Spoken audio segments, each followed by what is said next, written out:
소돔과 고모라의 멸망을 보라. 창세기 18장 20절에서 21절 말씀을 통하여 하나님의 말씀을 전합니다. 여호와께서 또 이르시되 소돔과 고모라에 대한 부르짖음이 크고 그 죄악이 심히 무거우니 내가 이제 내려가서 그 모든 행한 것이 과연 내게 들린 부르짖음과 같은지 그렇지 않은지 내가 보고 알려 하노라. 성령님께서 저에게 보여주신 한 장면이 있었습니다.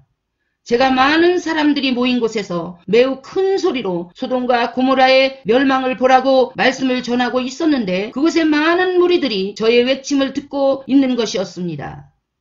그 장면을 통해서 성령님께서 특별히 강조하신 것은 간음죄였습니다. 이어서 귀 있는 자들은 성령이 교회들에게 하시는 말씀을 들을지어다 라고 말씀하셨습니다. 하나님은 인간들에게 십계명을 주셨습니다. 이것을 지켜 행하라. 이 십계명의 말씀은 우리에게 법과 진리와 생명이 됩니다. 이 계명을 지키는 자들에게는 생명과 복이 내려오지만 지키지 않는 자들에게는 징계와 멸망이 따라옵니다. 오늘 우리는 십계명 중에서도 간음하지 말라 하신 제7계명의 말씀을 듣고자 합니다. 간음죄에는 육적인 간음이 있고 영적인 간음이 있습니다. 육적인 간음은 우리 모두가 잘 알고 있을 것입니다. 그러나 영적인 간음은 하나님을 떠나 있는 상태를 말합니다. 하나님 외에 다른 것으로부터 마음을 빼앗겨 하나님의 사랑으로부터 벗어나 사는 것이 영적 간음입니다. 에레미야 2장 19절을 보면 내 하나님 여호와를 버림과 내 속에 나를 경외함이 없는 것이 악이요 고통인 줄 알라. 주 만군의 여호와의 말씀이니라 하십니다. 이어지는 20절과 21절을 보면 내가 옛적부터 내 멍에를 꺾고 결박을 끊으며 말하기를 나는 순종하지 아니하리라 하고 모든 높은 산 위에서와 모든 푸른 나무 아래서 너는 몸을 굽혀 행음하도다. 내가 너를 순전한 참 종자 곧 귀한 포도나무로 심었거늘 내게 대하여 이방 포도나무의 악한 가지가 됨은 어찌 됨이냐 라고 말씀하십니다.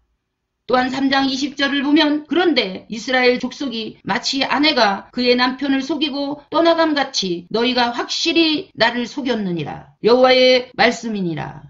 이와 같이 하나님을 떠나 세상을 사랑하고 쾌락을 하나님 사랑하는 것보다 더 사랑하며 마음과 행위를 다른 자에게로 향한다면 그 마음이 영적 간음이요 그 행동은 육적인 간음이라고 하나님은 성경을 통하여 말씀하십니다. 마태복음 5장을 보면 나는 너희에게 이르노니 음욕을 품고 여자를 보는 자마다 마음에 이미 간음하였느니라고 하시며 생각과 마음으로 음욕을 품는 것도 간음이라고 예수님은 말씀하십니다. 이와 반대로 디모데전서 4장 5절에서는 하나님의 말씀과 기도로 거룩하여짐이라고 말씀합니다. 그러므로 성도된 우리는 말씀과 기도로 깨끗하여져서 거룩하신 하나님의 마음 안으로 들어가야 할 것입니다. 뿐만 아니라 간음의 마음과 행위로부터 온전히 돌아섬으로 이제는 하나님의 말씀만으로 진정한 즐거움과 기쁨을 누려야 합니다. 이를 볼 때 기 있는 자는 영과 육의 간음죄는 반드시 징계와 멸망을 받게 될 것이라는 하나님의 말씀을 들을 수 있어야 합니다. 요한계시록 2장 21절로부터 23절의 말씀을 보면 또 내가 그에게 회개할 기회를 주었을 때 자기의 음행을 회개하고자 하지 아니하는도다. 볼지어다 내가 그를 침상에 던질 터이요 또 그와 더불어 간음하는 자들도 만일 그의 행위를 회개하지 아니하면 큰 환난 가운데 던지고 또 내가 사망으로 그의 자녀를 죽이리니 모든 교회가 나는 사람의 뜻과 마음을 살피는 자인 줄 알지라. 내가 너희 각 사람의 행위대로 갚아주리라고 말씀하십니다.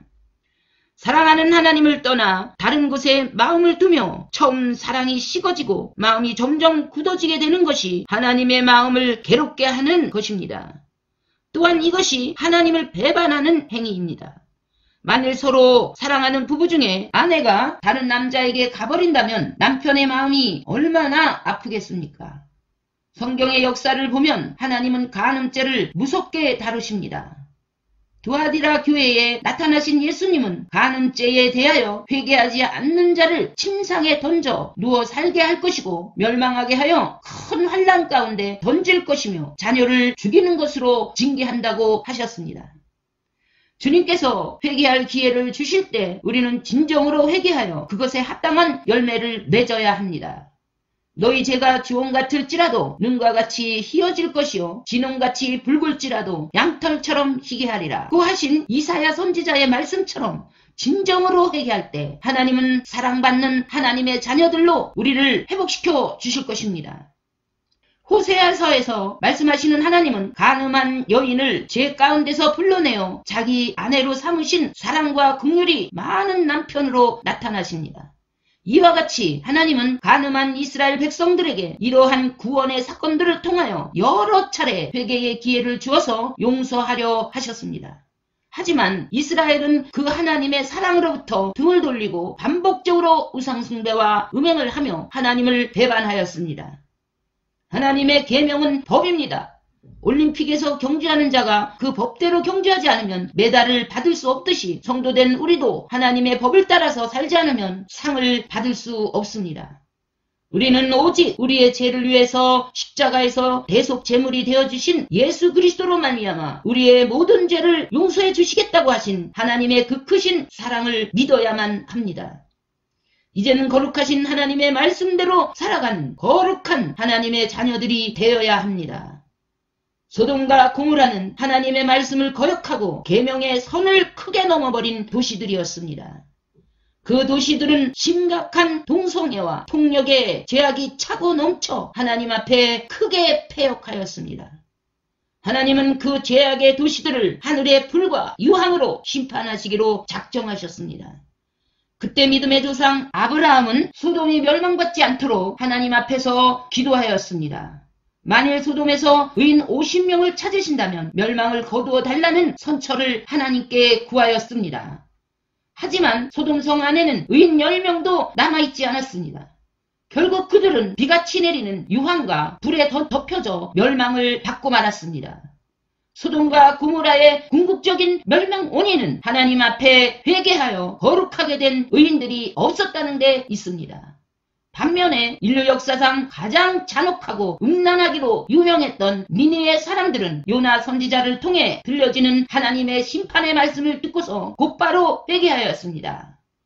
40일이 지나면 니느웨가 무너지리라고 하신 하나님의 말씀이 선포되자 맨 위로는 니느웨 왕과 위정자들로부터 시작하여 온 백성들과 맨 아래로는 가축들까지 베옷을 입고 철저하게 금식하며 하나님 앞에 전 국가적인 회개를 하였습니다.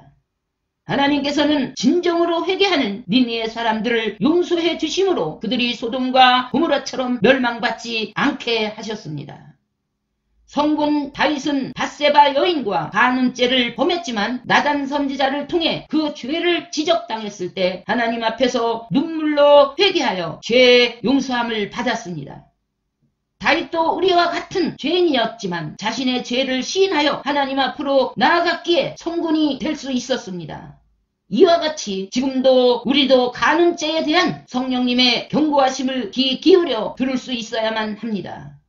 하나님의 그 예언과 경고의 말씀을 읽는 자와 듣는 자와 그 가운데 기록한 것을 지키는 자가 복이 있다고 하셨습니다.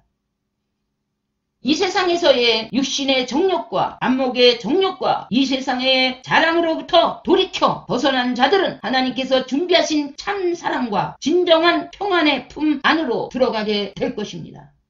저와 여러분 모두 현세와 내세의 거룩한 승리자 그리고 하나님 안에서 영원한 승리자들이 되시기를 주 예수 그리스도의 이름으로 축원드립니다.